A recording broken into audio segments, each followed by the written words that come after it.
These are the SumoSprings, really just oversized bump stops. Factory ones maybe are that long, that wide. They come in pieces here. So all you're doing is this bolt and the washer will fit in there. That goes through the end. You need to feed it through the hole in the bottom there. Just use a knife or pencil or something to line it up with that hole and just push it straight through. Just like that. Then you have the metal plate, first spacer, second spacer. That's the whole unit. These were all the tools needed. A couple hunks of wood, 2 20-ton bottle jacks, rubber to protect the frame, and then your ratchets, 13mm, 17mm sockets, and some channel locks, and the supplied Loctite. I'll take measurements before and after the install. That way you can see how much the back end really raised up. The driver isn't completely flat here, but we'll just look at the net gain. So we're going to start with 12 inches at the back bumper.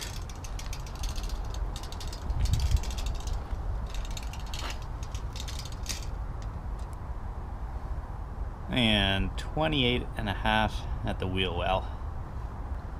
The front wheels are chalked. The SumoSprings are designed to replace these factory bump stops.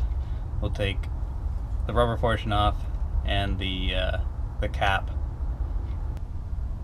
I'm using 2 20-ton bottle jacks, both hydraulic, so what we'll try to do is have them crank up at the exact same time, keep everything nice and even, and just lift the frame up enough so that there's room to slide the new SumoSprings in. So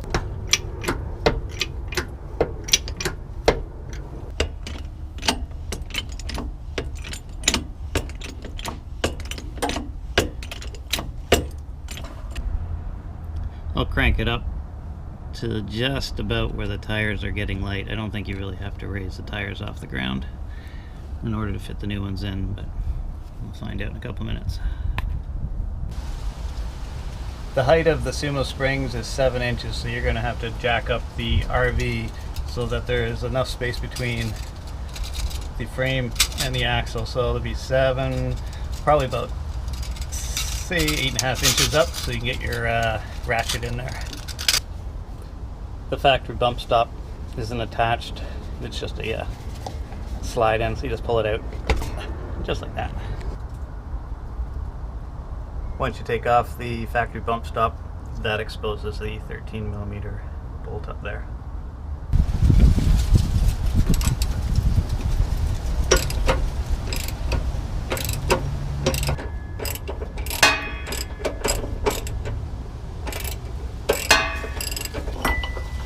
Okay, the bolt comes out, and that's the factory bump stop cap. That's the difference in size between the factory and the SumoSpring. Now to apply some thread locker before we install them.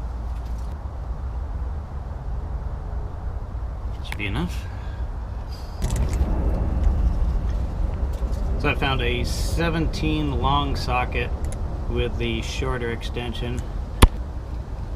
Leaves almost nothing at the end, so you don't need as much clearance to get your ratchet in. On this side, the bolt kept on falling back into the long socket, so I couldn't thread it into the hole. So an easy solution, just cut a chunk of hose, put that into the long socket, and it holds the bolt up, it doesn't slip back. I found it easier to start it without the ratchet first. Just twist the extension, get it started a bit, then you can throw the ratchet in there. Now just tighten it up, and it'll be done. It's in now nice and tight. Now the challenge is getting your extension out.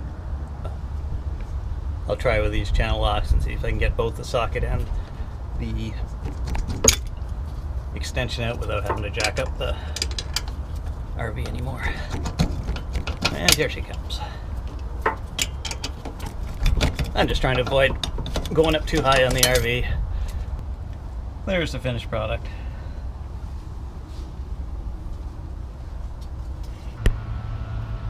I decided to put the 1/2 inch and the 1 inch spacer in there.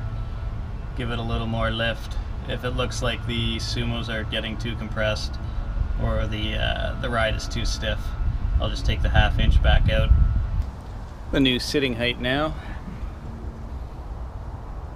So I'd say it was 28.5, good 3/4 inch higher at the wheel well. And the back was at 11 3/4, and we're now at 12 3/4, full inch on the back.